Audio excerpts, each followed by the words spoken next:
নমস্কার বন্ধুরা, কৃষ্ণা কিচেন ব্লগে আপনাদের সবাইকে স্বাগত।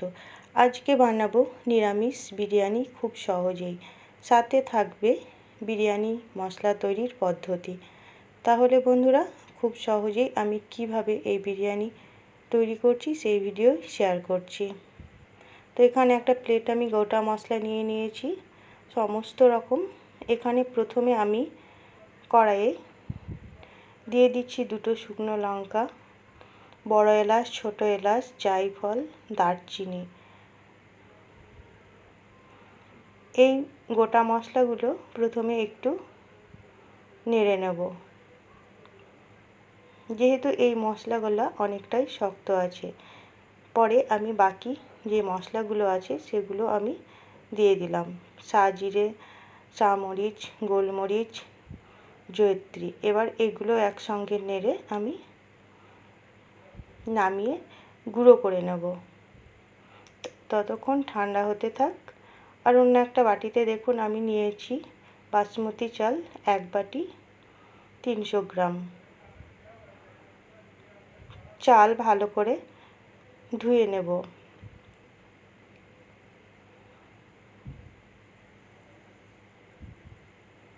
এখানে 2-3 বার চাল খুব সুন্দর করে ধুয়ে নিয়েছি। আর এদিকে আমি দেখুন হাঁড়িতে জল আগে থেকে বসিয়ে রেখেছিলাম, জল ফুটছে। এই জলের মধ্যে দিয়ে দিচ্ছি কিছুটা গোটা গরম মশলা, বড় এলাচ, ছোট এলাচ, স্টার ফুল, দারচিনি, তেজপাতা। এই গোটা মশলাগুলো দিলে ফ্লেভারটা খুব সুন্দর হয়। এবার ধুয়ে রাখা চালগুলো দিয়ে দিচ্ছি।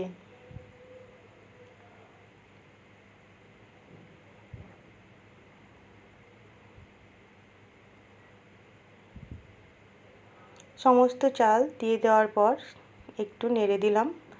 এবার ভাতটা তৈরি করে নেব।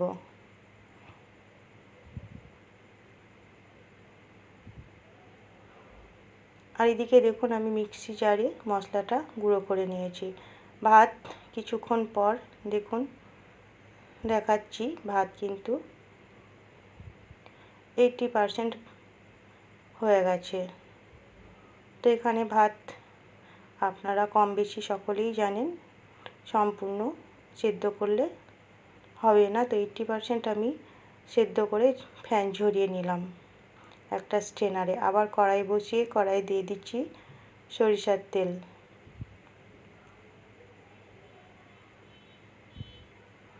আর এখানে আমি আলুগুলো অর্ধেক করে কেটে নিয়েছি, একটা কাঁটা চামচ দিয়ে ফুটো ফুটো করে দিচ্ছি। এর ফলে আলুগুলো খুব সুন্দর তাড়াতাড়ি ভাজা হয়ে যাবে এবং ভেতরে মশলাও ঢুকে যাবে ভালো মতো।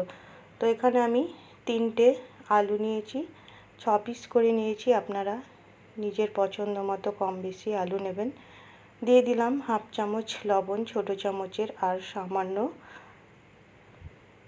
হলুদ গুঁড়ো। এবার আলুগুলো ভালো করে ভেজে নেব লাল লাল করে।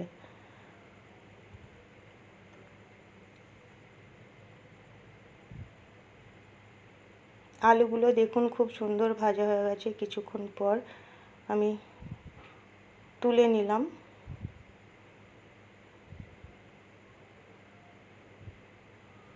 এবার ওই তেলের মধ্যে দিয়ে দিচ্ছি পনির।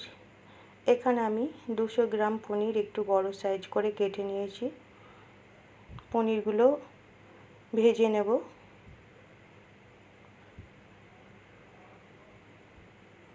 পনিরটা একটু কালার চেঞ্জ হলেই আমি তুলে নিচ্ছি। এখানে খুব বেশি লাল করে ভাজলে ভালো লাগবে না।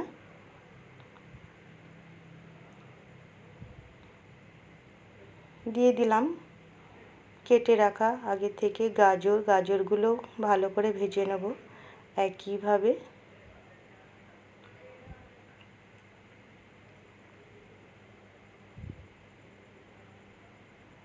গাজরও খুব সুন্দর ভাজা হয়ে গেছে, তুলে নিচ্ছি।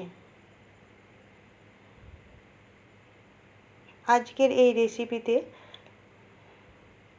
পেঁয়াজ রসুন ছাড়াই রেসিপিটি বানাবো, যেহেতু নিরামিষ রেসিপি।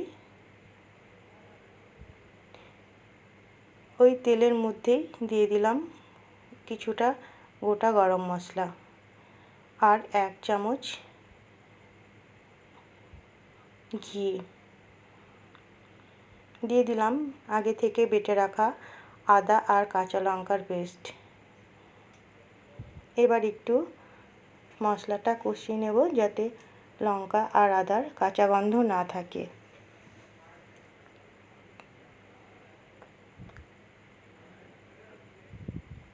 বিরিয়ানি মানেই যে মাংস ডিম দিয়ে বানাতে হবে সেটা কিন্তু নয়, নিরামিষ বিরিয়ানিও কিন্তু খুব সুন্দর হয় বন্ধুরা, আর খেতে কিন্তু দারুণ লাগে। একটু কষিয়ে নেওয়ার পর দিয়ে দিলাম একটা মাঝারি সাইজের টমেটো। এখানে টমেটোর বীজগুলো আমি ফেলে দিয়েছি। মশলার সঙ্গে টমেটোটা কষিয়ে নেব।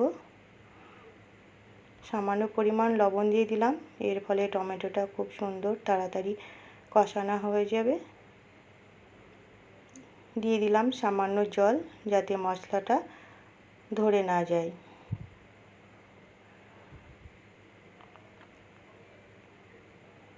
কালারের জন্য দিয়ে দিলাম ছোট চামচের 1 চামচ হলুদ গুঁড়ো। এবার আগে থেকে ভেজে রাখা আলুগুলো আমি দিয়ে দিচ্ছি একটা একটা করে।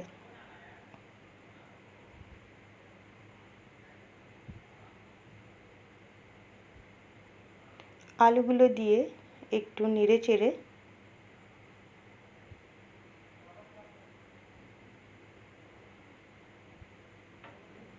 দিয়ে দেব আগে থেকে যে জল আমি গরম করে রেখেছিলাম সেই জল পরিমাণ মতো। দিয়ে দিলাম স্বাদ মতো লবণ। লবণ দিয়ে ভালো করে নেড়ে চেড়ে আলুটাকে ঢাকা দিয়ে 5-7 মিনিট সেদ্ধ করে নেব, আলুটা যাতে ভালো সেদ্ধ হয়ে যায়।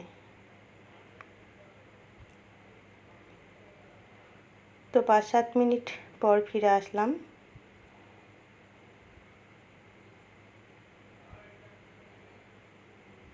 আলু কিন্তু ভালো মতোই সেদ্ধ হয়ে গেছে।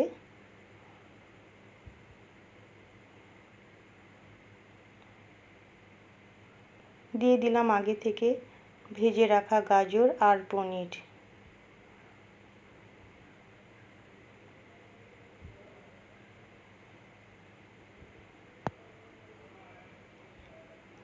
আর যে মশলাটা আমি বাড়িয়েছিলাম সেই মশলাটাই দিয়ে দিলাম 2 চামচ।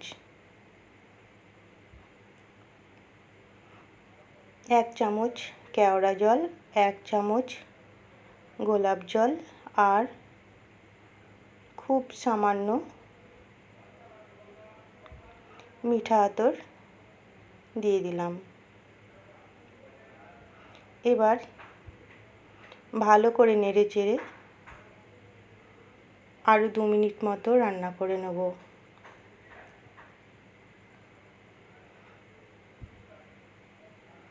তার জন্য ঢাকা দিয়ে দিলাম।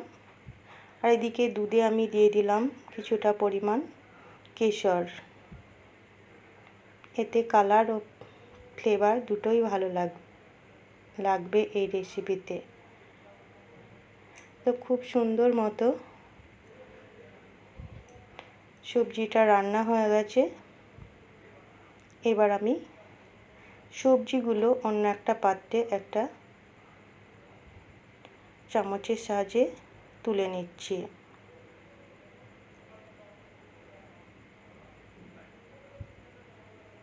যেহেতু আমি বিরিয়ানিটা এই কড়াই তৈরি করব তার জন্য আমি সবজিগুলো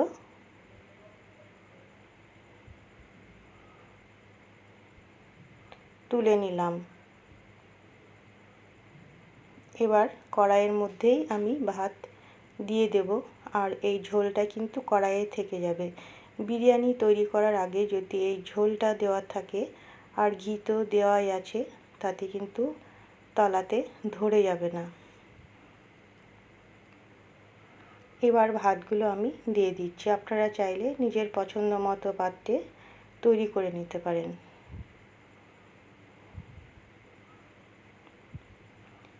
এবার লেয়ার বাই লেয়ার আমি দেখুন সাজিয়ে দিচ্ছি। ভাত দিয়ে দেওয়ার পর যে মশলাটা বানিয়েছিলাম সেটা দিয়ে দিলাম সামান্য, আর দুধ আর কেশরের মিশ্রণটা দিয়ে দিলাম 3-4 চামচ মতো। এবার আলু, পনির আর গাজরের যে সবজিটা তৈরি করলাম সেটাই দিয়ে দিচ্ছি সাজিয়ে। আপনারা নিজের পছন্দ মতো সবজি দিয়ে বানাতে পারেন। আমার কাছে এই আলু, গাজর, পনির দিয়েই বেশি ভালো লাগে এই রেসিপিটি খেতে। আবারও একইভাবে আমি স্তর বাই স্তর একই পদ্ধতিতে দিয়ে দেব।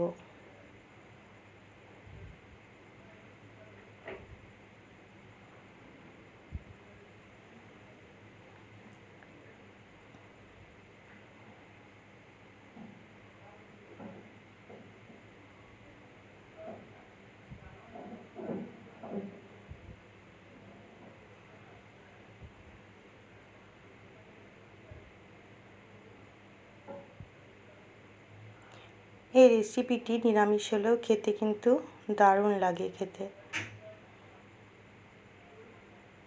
বিরিয়ানি মানেই যে মাংস বা ডিম দিয়ে করতে হবে সেটা কিন্তু নয়।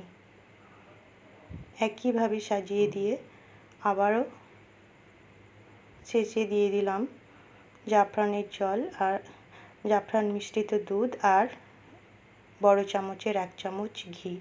এবার ঢাকা দিয়ে একদম লো ফ্লেমে 10 মিনিট দিয়ে রাখবো। একটা ছোট কাগজ আমি ঢাকনার ছিদ্রতে দিয়ে দিলাম, এতে খুব তাড়াতাড়ি হবে আর খুব সুন্দর হবে।